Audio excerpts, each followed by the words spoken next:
Mosquée d'Hérouville-Saint-Clair, rappel du 27 avril 2020. الحمد لله رب العالمين والصلاة والسلام على سيدنا محمد وعلى آله وصحبه أجمعين. Mes frères et sœurs, إخواني أخواتي, السلام عليكم ورحمة الله وبركاته. في هذا الدرس الفقهي القصير نود أن نتوقف معشر الإخوة والأخوات عند قاعدتين فقهيتين مباركتين من القواعد الفقهية الكبرى، والتي ينبغي أن تكون حاضرة عند القيام بأي عبادة من العبادات الإسلامية، ومن ذلك عبادة الصيام. القاعدة الأولى وهي قاعدة التيسير، انطلاقا من قول الله سبحانه وتعالى في هذه الآية المباركة المشرعة لعبادة الصيام، قول الله سبحانه وتعالى في سورة البقرة الآية 85 بعد 100: شهر رمضان الذي أنزل فيه القرآن هدى للناس وبينات من الهدى والفرقان فمن شهد منكم الشهر فليصمه ومن كان مريضا أو على سفر فعدة من أيام أخر يريد الله بكم اليسر ولا يريد بكم العسر ولتكملوا العدة ولتكبروا الله على ما هداكم ولعلكم تشكرون. وإذا سألك عبادي عني فإني قريب أجيب دعوة الداع إذا دعان فليستجيبوا لي وليؤمنوا بي لعلهم يرشدون. والقاعدة الثانية وهي قاعدة التعظيم لشعائر الله، انطلاقا من قول الله سبحانه وتعالى في الآية 32 من سورة الحج المباركة، قول الله الكريم: ومن يعظم شعائر الله فإنها من تقوى القلوب.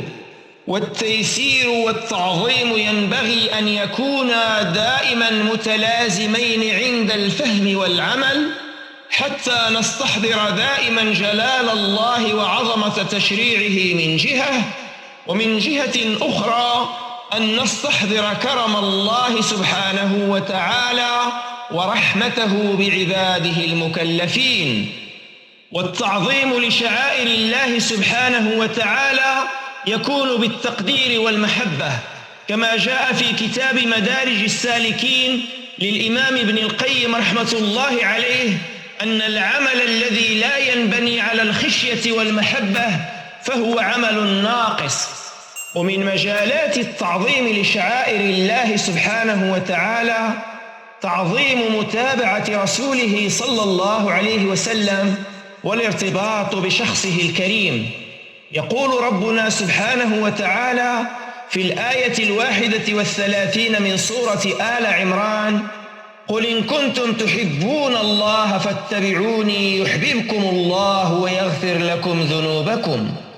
ورسول الله صلى الله عليه وسلم هو المثل الأعلى في التيسير لأمته، كما جاء في صحيح البخاري عن أمنا عائشة رضي الله عنها أنه ما خير رسول الله صلى الله عليه وسلم بين أمرين قط إلا أخذ أيسرهما ما لم يكن إثما، فإن كان إثما كان أبعد الناس منه صلى الله عليه وسلم.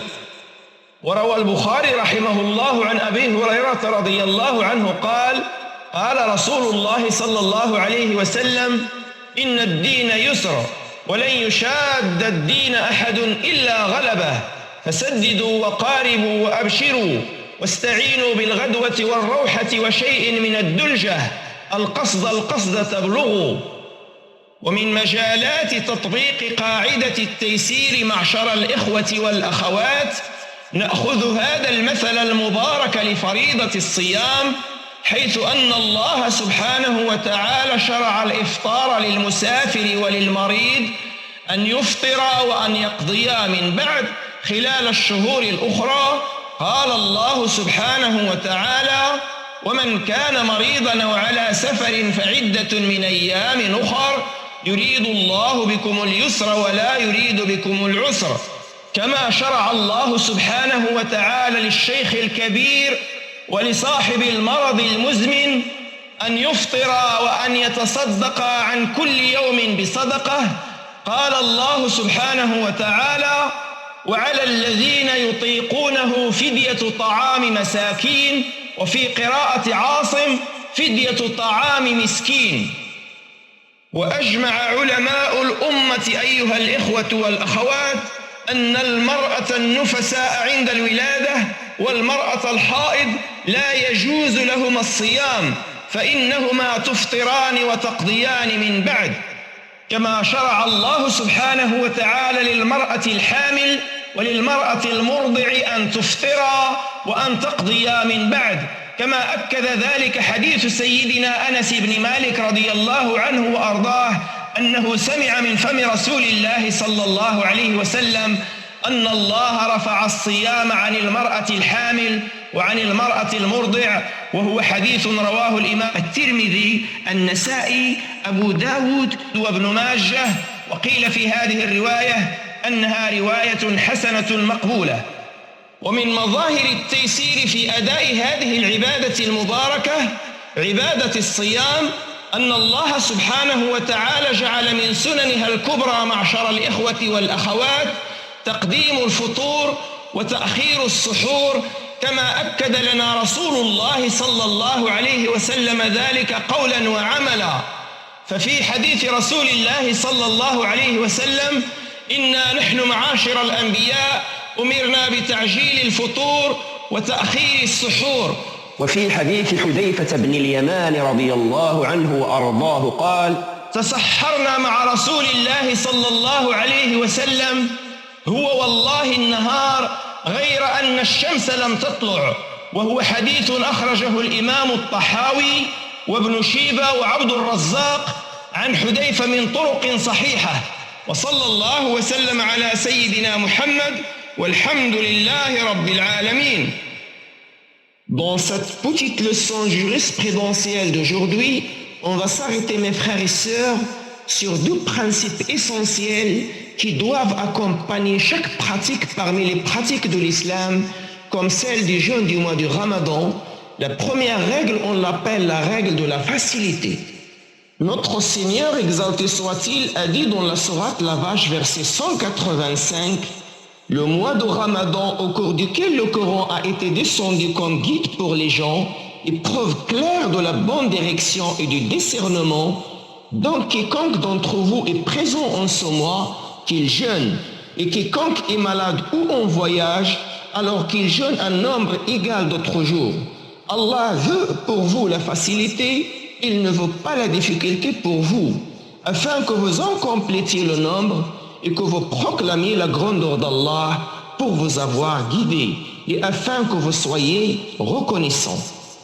Et la deuxième règle, on l'appelle la règle de l'exaltation ou de la vénération des injonctions sacrées d'Allah subhanahu wa ta'ala. Allah subhanahu wa ta'ala a dit dans la sourate Le Pèlerinage, verset 32, et quiconque exalte les injonctions sacrées d'Allah, cela provient de la piété des cœurs. La facilité et la vénération doivent marcher ensemble, mes frères et sœurs, pour la bonne compréhension et la bonne pratique de sa religion, en pensant à la majesté d'Allah et à la grandeur de sa législation, et à la fois en pensant à la générosité d'Allah et à sa clémence vis-à-vis de ses créatures. Et la glorification des injonctions sacrées d'Allah, exalté soit-il, se fait en leur témoignant respect et amour.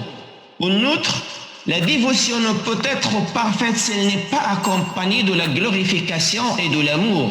À ce propos, l'imam Ibn al-Qayyim, qu'Allah lui fasse miséricorde, a bien dit dans son ouvrage Les Ascensions des itinérants, l'acte de dévotion doit être accompli dans un esprit de respect et d'amour.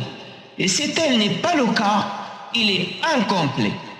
Et parmi les aspects de la glorification des injonctions sacrées d'Allah subhanahu wa ta'ala, c'est de bien suivre la norme de son prophète Muhammad sallallahu alayhi wa sallam en s'accrochant à sa noble personne. Dans la sourate La Famille de Imran, verset 31, Allah exalté soit-il s'adresse à son prophète Muhammad sallallahu alayhi wa sallam en disant: dis, si vous aimez vraiment Allah, suivez-moi, Allah vous aimera. Et la norme du prophète sallallahu alayhi wa sallam, c'est de choisir la facilité dans la pratique. Aïcha qu'Allah l'agrée rapporte, chaque fois que le prophète sallallahu alayhi wa sallam était face à un choix, il choisissait toujours la solution la plus simple tant qu'il ne comporte pas un péché. Mais si c'était un péché, il en était le plus éloigné des hommes, et le hadith est bien rapporté par l'imam al-Bukhari. Et Abu Huraira qu'Allah l'agrée rapporte que le prophète sallallahu alayhi wa sallam a dit: la religion est facile à pratiquer, et quiconque s'impose de la pratiquer de manière extrême se verra terrassé par elle. Et dans une autre version de ce même hadith, rapporté par al-Bukhari, le prophète sallallahu alayhi wa sallam ajoute: faites preuve de modération et vous atteindrez votre but. Et parmi les manifestations ou les applications de la règle de la facilité concernant le jeûne du mois du Ramadan, on trouve, mes frères et sœurs, qu'Allah subhanahu wa ta'ala a bien accordé la dérogation à beaucoup de catégories de gens pour rompre le jeûne et de le rattraper plus tard ou de faire une compensation. Le malade comme le voyageur porte la dérogation de rompre le jeûne et de le rattraper plus tard. Allah subhanahu wa ta'ala dit: et quiconque est malade ou en voyage, qu'il jeûne plus tard un nombre égal d'autres jours. Allah vaut pour vous la facilité et non la difficulté. La sourate La Vache, verset 185. Hamza ibn Amr al-Aslami qu'Allah l'agrée, qui jeûnait beaucoup, a demandé au messager d'Allah sallallahu alayhi wa sallam: puis-je jeûner lorsque je suis en voyage? Et le prophète sallallahu alayhi wa sallam de lui répondre: jeûne si tu le veux et mange si tu le veux. Et le hadith est bien rapporté par al-Bukhari et Muslim.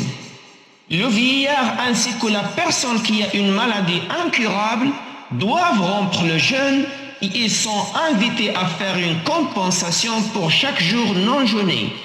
Allah subhanahu wa ta'ala a dit: mais pour ceux qui ne pourraient le supporter qu'avec grande difficulté, la compensation est de nourrir un pauvre. La sourate La Vache, verset 184. Et la femme en état des règles ou de l'accouchement, il y a l'unanimité des savants de l'islam que la femme en cet état ne doit pas jeûner. Il est invité au rattrapage plus tard. Et la femme enceinte et celle qui allaite ont la même chose, la dérogation de rompre le jeûne et de le rattraper plus tard. D'après Anas ibn Malik qu'Allah l'agrée, il a dit: je suis parti voir le prophète sallallahu alayhi wa sallam que j'ai trouvé en train de manger. Il me dit: approche et mange. Je dis: je suis en état de jeûne. Il dit: approche, je vais te parler du jeûne. Allah subhanahu wa ta'ala a dispensé le voyageur d'une partie de la prière et a dispensé la femme enceinte et celle qui allait du jeûne. Par Allah, le prophète sallallahu alayhi wa sallam a dit ces deux choses. Et combien je regrette de ne pas avoir mangé avec le prophète sallallahu alayhi wa sallam. Et le hadith est bien rapporté par At-Tirmidhi, An-Nasa'i, Abu Daoud et Ibn Majah, et la chaîne de transmission est bonne et acceptée. Et parmi les aspects de la facilité du jeûne, c'est qu'Allah subhanahu wa ta'ala nous a fortement recommandé de bien se précipiter à la rupture du jeûne et de retarder le suhoor au maximum, le repas qui précède l'aube. Dans le hadith de Hudayfa qu'Allah l'agrée, on a pris le suhoor avec le prophète sallallahu alayhi wa sallam. Par Allah, c'était le jour, sauf que le soleil n'était pas encore levé. Et ce hadith est bien rapporté par pas mal de traditionalistes comme Ibn Abi Shiba et Abdul Razzaq, selon des chaînes de transmission authentiques. Wa sallallahu wa sallam ala sayyidina Muhammad, walhamdulillahi rabbil alamin. اللهم وإنا نسألك بأسمائك الحسنى وصفاتك العلى يا رب العالمين أن تقسم لنا من خشيتك ما تحول به بيننا وبين معاصيك ومن طاعتك ما تبلغنا به جنتك ومن اليقين ما تهون به علينا مصائب الدنيا اللهم متعنا بأسماعنا وأبصارنا وقواتنا ما أحييتنا، واجعله اللهم الوارث منا، واجعل ثأرنا على من ظلمنا، وانصرنا على من عادانا، ولا تجعل مصيبتنا في ديننا، ولا تجعل الدنيا أكبر همنا ولا مبلغ علمنا، ولا تسلط علينا بذنوبنا من لا يخافك ولا يرحمنا. اللهم إنا نعوذ بك من الجوع فإنه بئس الضجيع، ونعوذ بك من الخيانة فإنها بئست البطانة. اللهم إنا نعوذ بك من العجز والكسل والجبن والبخل والهرم والقسوة والغفلة والعيلة والذلة والمسكنة، ونعوذ بك من الفقر والكفر والفسوق والشقاق والنفاق والسمعة والرياء، ونعوذ بك اللهم من الصمم والبكم والجنون والجذام والبرص ومن سيء الأسقام يا رب العالمين. اللهم إنا نسألك بأنك أنت الله الواحد الأحد الصمد الذي لم يلد ولم يولد ولم يكن له كفؤا أحد أن تغفر لنا ذنوبنا إنك أنت الغفور الرحيم. اللهم إنا نسألك بأن لك الحمد لا إله إلا أنت وحدك لا شريك لك، المنان يا بديع السماوات والأرض يا ذا الجلال والإكرام، يا حي يا قيوم إنا نسألك الجنة ونعوذ بك من النار. ربنا اغفر لنا وتب علينا إنك أنت التواب الرحيم، وتقبل اللهم منا الصلاة والصيام، واحشرنا اللهم في زمرة خير الأنام سيدنا محمد وعلى آله وصحبه أجمعين، وآخر دعوانا أن الحمد لله رب العالمين.